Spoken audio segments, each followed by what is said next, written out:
Unit Story Number 126, Fated Clash, Episode 1.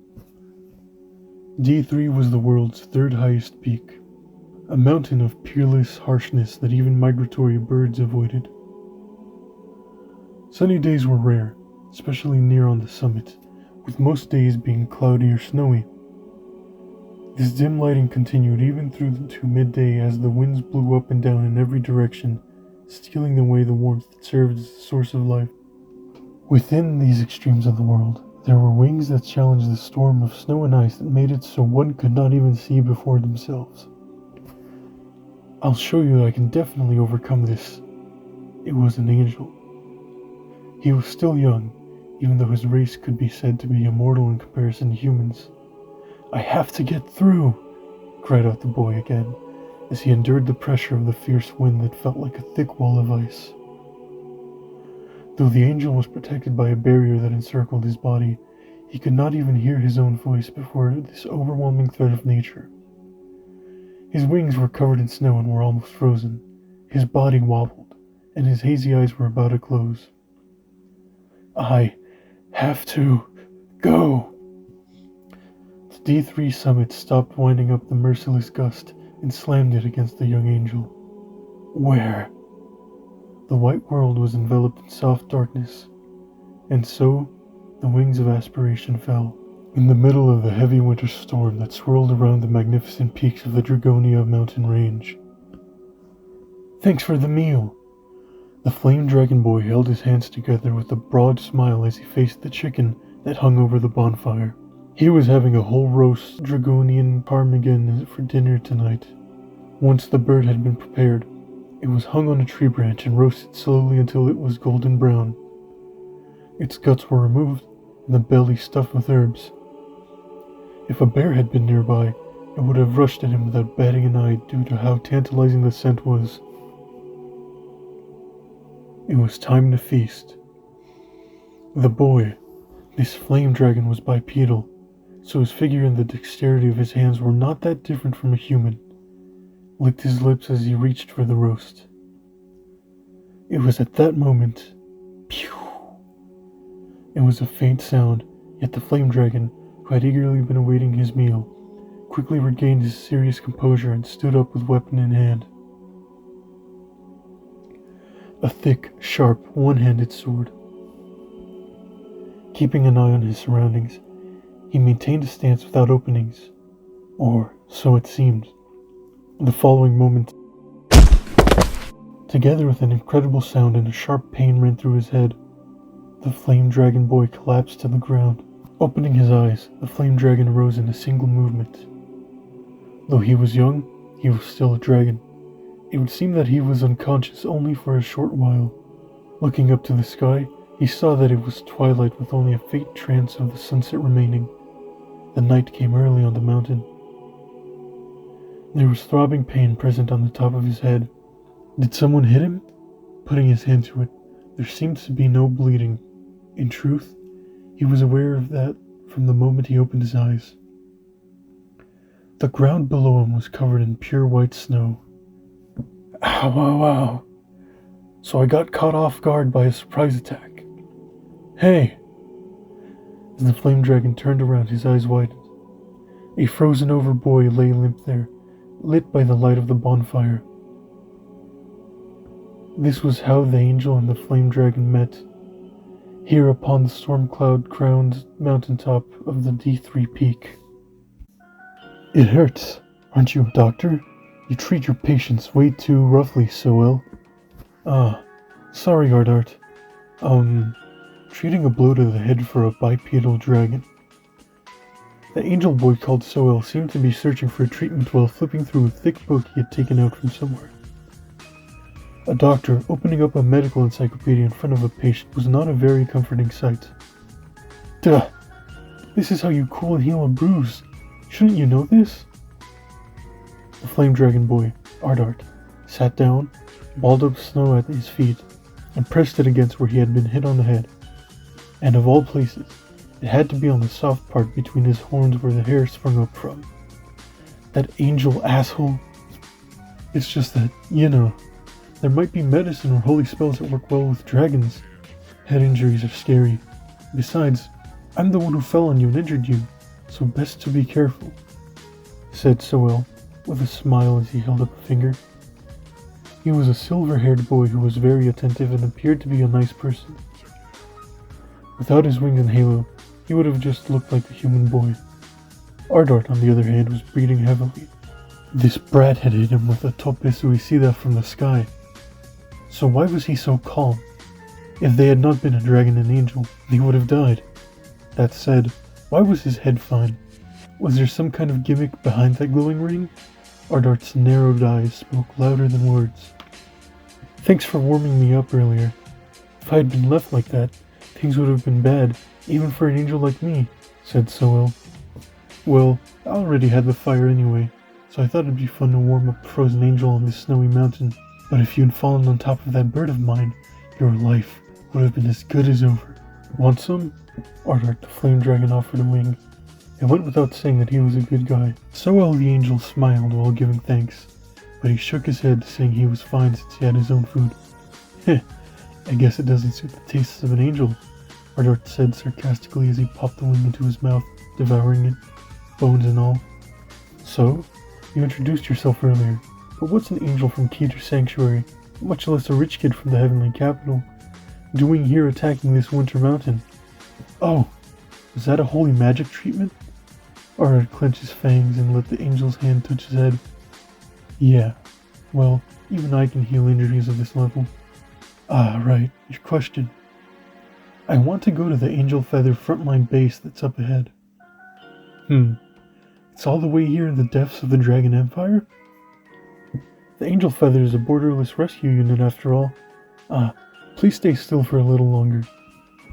"Even so, you should have asked your angel friends to come and pick you up instead of trying to challenge the D3 peak." Soel withdrew his outstretched hand. "Okay, that's all. It might hurt for 2 to 3 days, but there doesn't seem to be anything wrong with your bones." "Thanks. Well, I don't really know your circumstances, but this must have been fate. It's night, so let's rest here." Ardart pointed to a cave that formed naturally on the mountainside of D3. "We caused quite a fuss, so we'll need to take turns keeping watch." The flame dragon boy grinned as he heard howling coming from the foot of the mountain in the twilight. He was not afraid. Whether or not he would survive the night was also a test of strength.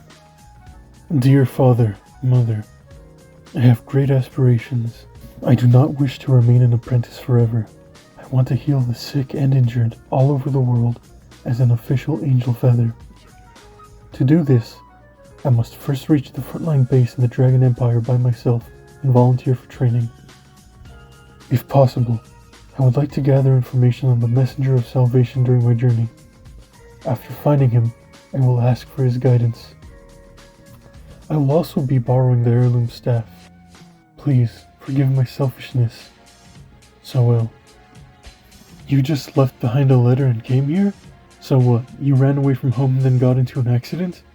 You really are something," laughed Ardart. "Yeah." Soel dejectedly gazed at his staff as it shone in the light of the campfire. He had yet to realize that since entering the narrow cave for the night, Ardart had been speaking to him more casually. That base is actually quite difficult to reach by flying, even for Keter angels. Heh, so it's a gathering of the elite? The Angel Feather frontline base, located on the highest peak of the Dragonia mountain range, in a place that was difficult for both enemies and allies alike to access, so that the life-saving angels of Keter Sanctuary could carry out their medical rescue activities independently in the foreign nation of the Dragon Empire. Naturally, rescuing those who got lost in these mountains, home to one of the highest peaks in the world, was also a part of their goals. I think it's pretty good to set really high goals. Well, in my case, talking to each other shoulder to shoulder in this narrow cave seemed to make Ardart more open. I've been following after my master in this journey. This time, it was Soel's turn to take an interest. Your sword master must be quite skilled. He is. He's unrivaled throughout the world after all. Someone like me doesn't even reach his feet. Ardart cut through the flames of the campfire with his one-handed sword.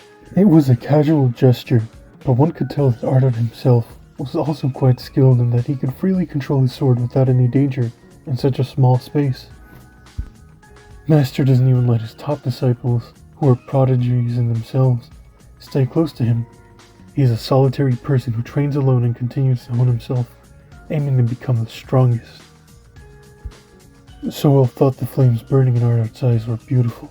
The same goes for the messenger of salvation who I wish to meet.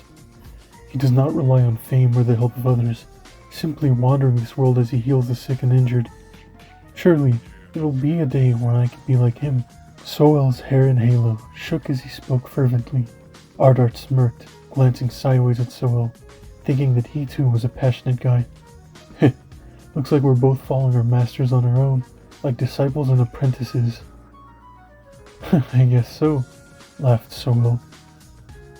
Ardart threw a branch into the fire and faced the angel. Let's promise each other one thing. Promise? That we'll follow the masters we admire, and that we won't just ask for their teachings, but also search for something that only we can do. What is that something? It's just something. I have this sword and you have that staff. We can't just be imitating our masters. We have to find it. That's something that lies beyond what you're pursuing. It had not been long since they had met, but from what Soel could see, the Flame Dragon Boy Ardart did not have a rich vocabulary. But just as it had become apparent with the rough start to their encounter, Ardart had a core. In other words, he had his own identity. He was passionate. He could not abandon those in need, though he was foul-mouthed, and he felt like someone who could be trusted. Soel himself was not the type to proactively make friends, apart from his immediate neighbors in his hometown, the heavenly capital of Kirgia, so Ardart's temperament felt all the more pleasant. Yeah, that's right, let's promise. Who? Then it's a promise. Let's do our best. Soel held out his arm gracefully, befitting the son of a respectable family from the Holy Nation, and Ardart grasped that arm with the strength of a young warrior from the Empire of Dragons. The duo started laughing. However, one of them immediately stopped. It was Ardart. What's wrong? Shh! The flame dragon's eyes now shone brightly as he put a finger to his mouth to silence Soel. The lights went out as he put out the fire with his foot, leaving silence and darkness to reign within the cave. Ardart gestured at Soel to follow him, then crept up to the entrance. The light of the twin moons streamed down from the winter sky. From the cave on the mountainside, one could get a good view of the scenery at the foot of the mountain. What is it? Asked Soel in a hushed voice. I don't know, but I sense something dangerous, whispered back Ardart, only for it to appear below them. Galactic Base, Aegis. Unite Dainos was staring at one point on the screen. Dainos was a distinguished sightmaster amongst the galactic bee heroes. What he saw on the screen was the night side of planet Cray, the beautiful sight of a giant sphere studded with tiny gemstones silhouetted against the backdrop of the dark universe. It seems something has caught your interest, a mature voice echoed in Dainos' head. Looking back, he saw that Purely Agno had entered the monitor room in his wheeler. Despite the fact that he had the appearance of a child, his abilities, wisdom, and achievements put him amongst the elite of the galactic bee heroes. Purely Agno? Unite Dainos. The galactic bee heroes exchanged greetings. I assume that you are bothered by the disappearance of the high beasts in the Empire of Dragons and the resulting panic, said Purely Agno through his thoughts, unlike his real voice, since he could not speak well yet. It was unfaltering, with a deep intellectual tone. Yeah, you see right through me as always. It is because you are an inquisitive person, just as I am. No doubt. Dainos almost smiled, but his face quickly stiffened. I saw the report from the Seeker of Knowledge, but we cannot determine where the torrent of fate power fell, nor do we have definite proof that this high beast incident is related to it. Our work is like searching for a single seed that has fallen into the desert. The two of them knew very well what that analogy meant. We were late during the Dragon Tree incident. The time we are given to prepare for crises is always so little. The young Agno grimaced from within the wheeler. Dainos' eyes sparkled with the determination of a galactic bee hero who is as knowledgeable as any. One must prepare for a wasted trip before they take on a task. Purely Agno. Of course. Let us raise the alert level and strengthen surveillance on the ground, Unite Dianos. Understood. I'll notify everyone. Once again, the two galactic bee heroes turned their eyes to their mother planet. The sun was beginning to shine on Kray's surface. Time passes, and morning comes again.